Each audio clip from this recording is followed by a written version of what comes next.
Assalamualaikum warahmatullahi wabarakatuh. Halo semua, perkenalkan nama saya Alicia Vitaloka dengan NPM 201305350. Saya dari Program Studi Pendidikan Guru Sekolah Dasar Universitas Lampung.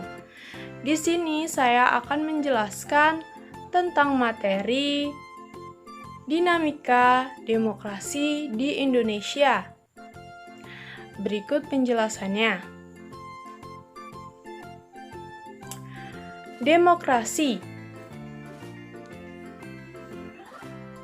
Kata demokrasi berasal dari dua kata dalam bahasa Yunani, yaitu demos yang berarti rakyat dan kratos atau kratein yang berarti pemerintahan, sehingga demokrasi dapat diartikan sebagai pemerintahan rakyat.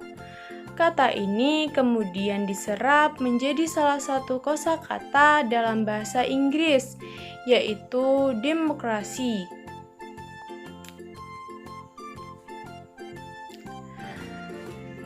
Menurut pandangan Abraham Lincoln, demokrasi adalah suatu sistem pemerintahan dari rakyat, oleh rakyat, untuk rakyat, yang artinya rakyat dengan serta-merta mempunyai kebebasan untuk melakukan semua aktivitas kehidupan, termasuk aktivitas politik, tanpa adanya tekanan dari pihak manapun, karena pada hakikatnya yang berkuasa adalah rakyat untuk kepentingan bersama.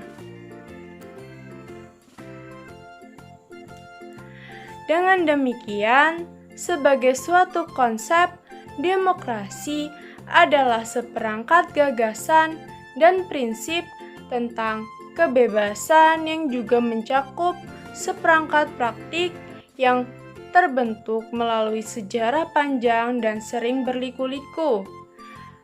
Singkatnya, demokrasi adalah pelembagaan dari kebebasan. Apa sih sebenarnya demokrasi Pancasila itu?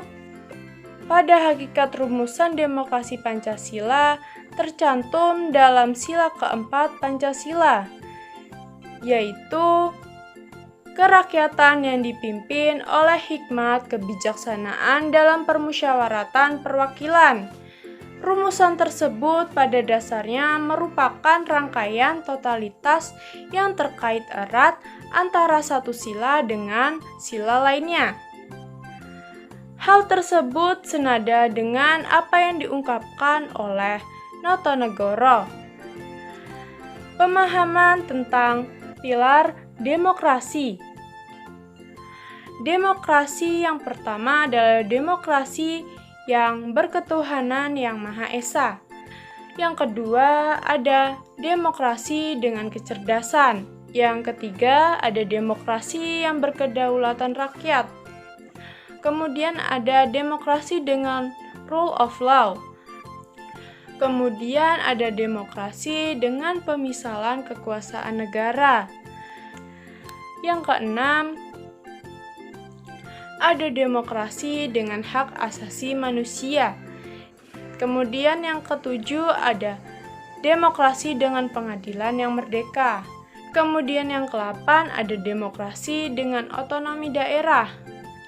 Yang ke-9 demokrasi dengan kemakmuran. Yang ke-10 demokrasi yang berkeadilan sosial. Selanjutnya macam-macam demokrasi. Yang pertama, demokrasi formal. Demokrasi formal yaitu suatu demokrasi yang menjunjung tinggi persamaan dalam bidang politik tanpa disertai upaya untuk mengurangi atau menghilangkan kesenjangan dalam bidang ekonomi. Bentuk demokrasi ini biasanya dianut oleh negara liberal. Kemudian yang kedua ada demokrasi material. Demokrasi material yaitu demokrasi yang dititikberatkan pada upaya menghilangkan perbedaan dalam bidang ekonomi, sedangkan persamaan dalam bidang politik kurang diperhatikan, bahkan kadang-kadang dihilangkan. Biasanya demokrasi ini dianut oleh negara-negara komunis. Yang ketiga ada demokrasi gabungan.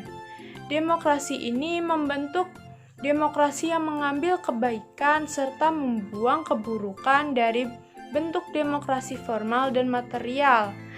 Demokrasi ini biasa dianut oleh negara-negara non-blok. Kemudian ada periodisasi perkembangan Pancasila. Yang pertama ada periodisasi Orde Lama pada tahun 1945 sampai 1966. Di mana pada masa Orde Lama, Indonesia menjalani proses peralihan dari masyarakat terjajah menjadi masyarakat yang merdeka. Saat itu adalah proses pencarian penerapan bentuk Pancasila. Indonesia sebagai negara peralihan dari bangsa terjajah menjadi bangsa yang merdeka menjalani proses adaptasi. Soekarno selaku presiden pada akhirnya mengubah sistem pemerintahan menjadi sistem demokrasi terpimpin. Selain itu, presiden memperluas militer dalam unsur politik dengan menggabungkan Polri dan TNI menjadi ABRI atau Angkatan Bersenjata Republik Indonesia. Selanjutnya, periodisasi Orde Baru pada tahun 1966 sampai 1998. Dimulai dengan naiknya Soeharto menjadi presiden menggantikan Soekarno pada tanggal 22 Februari 1967. Awal Orde Baru, Presiden Soeharto harus mengatasi kekacauan yang ada di Indonesia. Soeharto melakukan beberapa upaya pemulihan. Namun, selama menjalankan pemerintahan, terjadi beberapa masalah yang memicu demonstrasi, di antaranya maraknya KKN yaitu korupsi, kolusi, dan nepotisme. Hak menyatakan pendapat yang dibatasi, serta peran ganda duifungsi ABRI, yang akhirnya Soeharto mengundurkan diri. Kemudian periodisasi reformasi, yaitu pada tahun 1998 sampai sekarang ini, ditandai oleh pergantian presiden dari Soeharto ke B.J. Habibie untuk mereformasi segala tatanan pemerintahan terdahulu.